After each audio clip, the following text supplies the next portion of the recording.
Hola, bienvenidos a este video en el cual hablaremos sobre la relevancia que tiene el tratamiento del error en la producción escrita.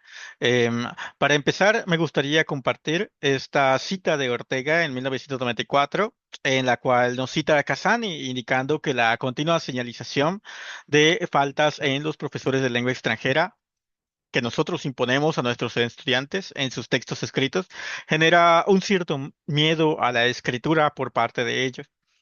En tal caso, esta autora señala que debemos partir bajo la idea de que escribir es un proceso. En la elaboración de esta presentación, por ejemplo, yo no simplemente me puse a escribir y con eso a la primera llego a la versión final libre de errores, ya hecha, sino que iniciamos en una serie de pasos para lograr ese resultado. Apuntamos ideas, hacemos esquemas de la información en la que se basa el trabajo, redactamos borradores, corregimos y revisamos como parte del proceso, hasta dar con el trabajo final. Si, en cambio, nosotros pedimos solo trabajos finales y nos saltamos los otros pasos a los estudiantes, ellos tendrán la idea equivocada de que escribir en su idioma objetivo es muy difícil, cuando en realidad escribir textos de calidad es complejo, independientemente del lenguaje usado. Por eso lo dividimos en pasos, pues es un proceso. Incluso en nuestra lengua materna también habrá que corregir bajo la idea de que la escritura es un proceso. Por tal motivo, la corrección que nosotros debemos dar a nuestros estudiantes ya no se basa en la simple detección de errores para a continuación dar la respuesta correcta. Al contrario, uno, debemos dar más énfasis en el proceso de escritura. Dos, nos interesamos más en el escritor y sus hábitos, no solo en el escrito.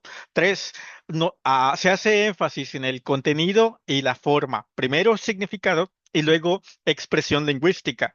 Cuatro, el profesor colabora y no juzga, por lo cual 5 y 6, el profesor entiende que cada alumno tendrá un estilo propio en sus textos y se acomoda al estudiante. No trata de amoldarlo a una norma rígida. Y 7, vemos la corrección como revisión y mejora, no como reparación de defectos.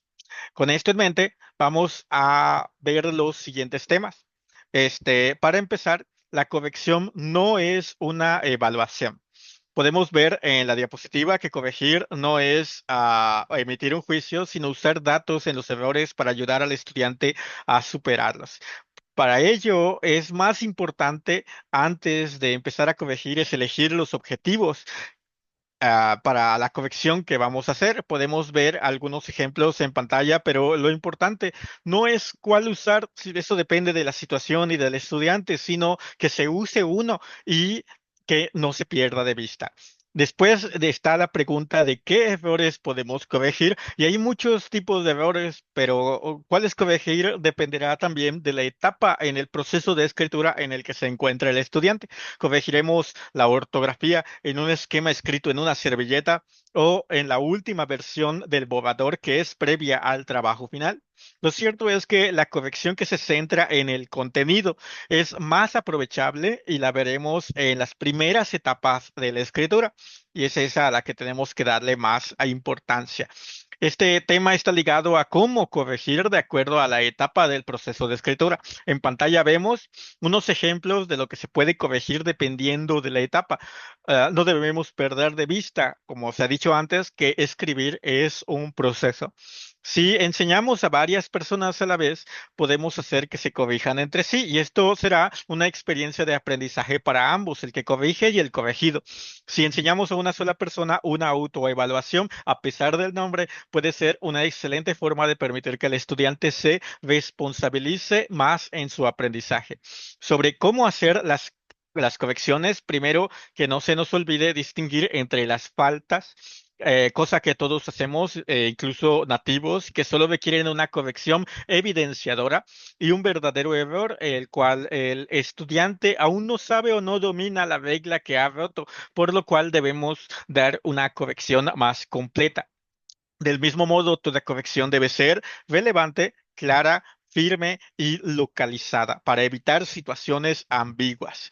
Y finalmente, vemos que las correcciones que hagamos también tienen que tomar en cuenta el tipo de texto, porque no es lo mismo corregir una narración que una exposición. Tenemos ejemplos en esta diapositiva junto con las preguntas guías que fueron tomadas de Ortega 1994 en las referencias. Como conclusión, debemos de entender que la escritura es un proceso y debemos corregir al estudiante tomando en cuenta en qué parte del proceso se encuentra. También debe haber una negociación en la forma de corregir entre el profesor y el estudiante para dejar claro los objetivos de tal corrección. Y finalmente, la coherencia es sumamente importante, de modo que la corrección que sucede en las primeras etapas del proceso de escritura toma especial relevancia, pues permitirá que el estudiante aprenda sobre cómo mejorar este ámbito de la coherencia. Esto es todo con respecto a este video. Estas son mis referencias y muchas gracias por su atención.